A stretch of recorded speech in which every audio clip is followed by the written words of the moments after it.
Khalistan Referendum event was organized in Surrey, Vancouver at the Guru Nanak Singh Gurudwara.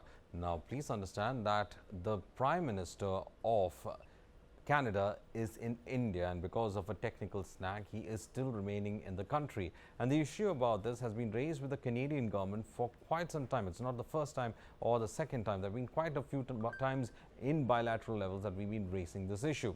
Now, an approximate crowd of 5,000 to 7,000 people is said to have turned up for this event, and this was what is said to have been its predicted strength, which is around 50,000 to 75,000, but that was not the case. Hardly 5,000 people came for this. Now, this was the same event which was earlier scheduled to be held at a Canadian government school, but the permission was revoked after there was an uproar against it. Now, the gathering has been termed to be a failure, and this despite the Canadian Prime Minister being in India. That is when they went ahead and decided to go for this referendum. Now, the crucial part of this is this, that Gurpatwant Singh Pannu, who is a Khalistani extremist and terrorist, has given an open call for the balkanization of India. This is the part that is really worrying when it comes to the aspect of this protest, where extremists are slowly taking over Canadian systems to actually use it against India. In fact, we are joined in by my colleague Aditya. Aditya, one concerning factor over here is this, that Khalistani extremism has reached the power centers of Canada. Is India actually talking to Canada, or is it India actually talking to Khalistan? And it seems that the Canadian administration and Canada is now trying to accommodate them as a pressure group. Several times questions have been raised about their extremist behavior, but it doesn't seem to in fact bother them as well. So many Khalistani sympathizers have got into the government of Canada. Is it the government of Khalistan that's operating, or is it the government of Canada that is operating? I think that question has to be asked significantly on this matter. Very pertinent question there, Verghese, and that's the reality. And no answers being given by the Canadian administration. In fact, as you rightly pointed out, Justin Trudeau is in India.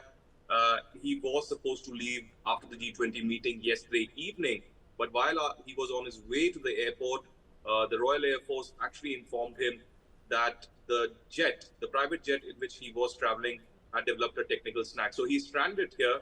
So while Justin Trudeau is stranded in New Delhi, there's yet another Khalistani propaganda event, a so-called referendum that happens in Surrey, and in which 5,000 people approximately participated.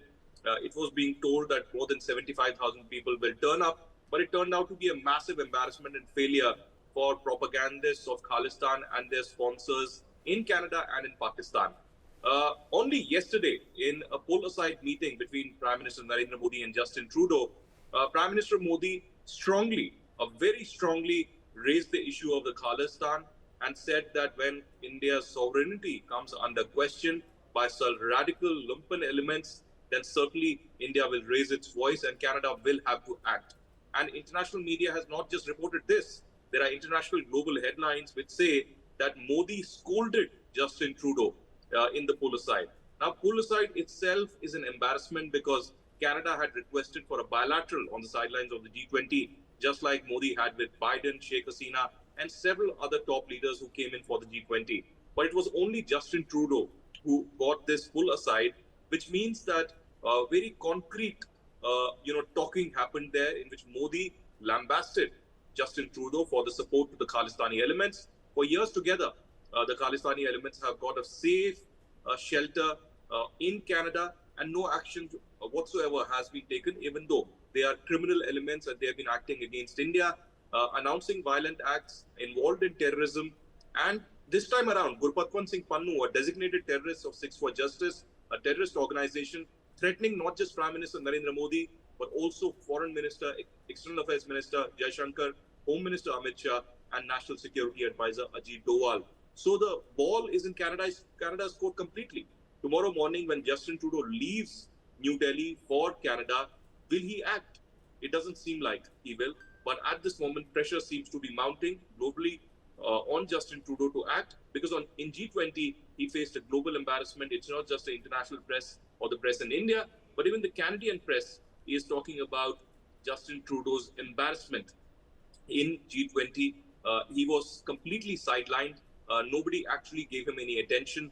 And perhaps it's time for self-reflection and introspection for Justin Trudeau. Does he stand with democracy, secularism, and international rules-based order, or will he continue to provoke and in fact sponsor and help these Khalistani separatists and terror organizations? Also, one aspect of this, as I was saying, worrying trend that we have seen is that a lot of Khalistani sympathizers seems to be taking over some of the administrative systems of Canada. You are speaking with them. So, is Khalistan being realized more in Canada? Of course, in India, it cannot be realized, but it seems that they are getting their state in Canada. Isn't it an internal threat for themselves? That's the irony, really, Yorgis, isn't it?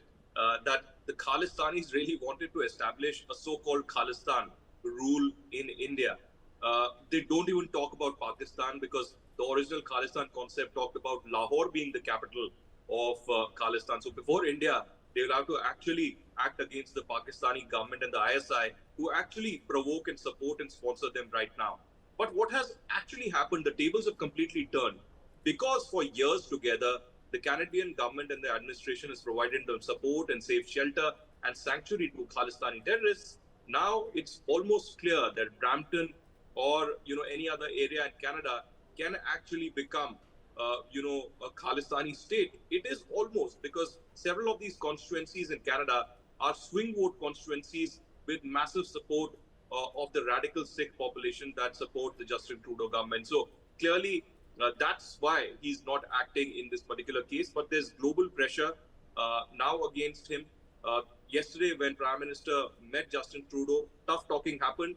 A day before that, when Prime Minister met Rishi Sunak of UK, he also told him very strongly that it was unacceptable that such violence was being dared against the Indian High Commission in London. It happened earlier this year when the Indian High Commission was ransacked and attacked. The Indian flag was also pulled down, and thereafter the local authorities had acted and arrested many people. The NIA had also investigated and registered a case. But the Canadian administration has completely been a mute spectator, not acted, so much so that the Indian diplomats in Canada have to move around with security. Imagine that. So clearly, India doing the tough talking, even as Justin Trudeau is stranded here. There are more Khalistani propaganda, terror events that are happening under Justin Trudeau's administration. Well, appalling as you in fact sound that Indian diplomats have to in fact go with their own security, because the state of Canada seems to have given its sway of political will and sovereignty to Khalistani elements who just decide with their radicalization and their target and hatred for India is what they try to propagate. Thank you, Aditya. A pleasure always to speak to you, especially on such matters and being given that insight about what exactly is happening on the ground. Thank you for joining us. Well, let's move on to something more interesting that is coming up on the other side.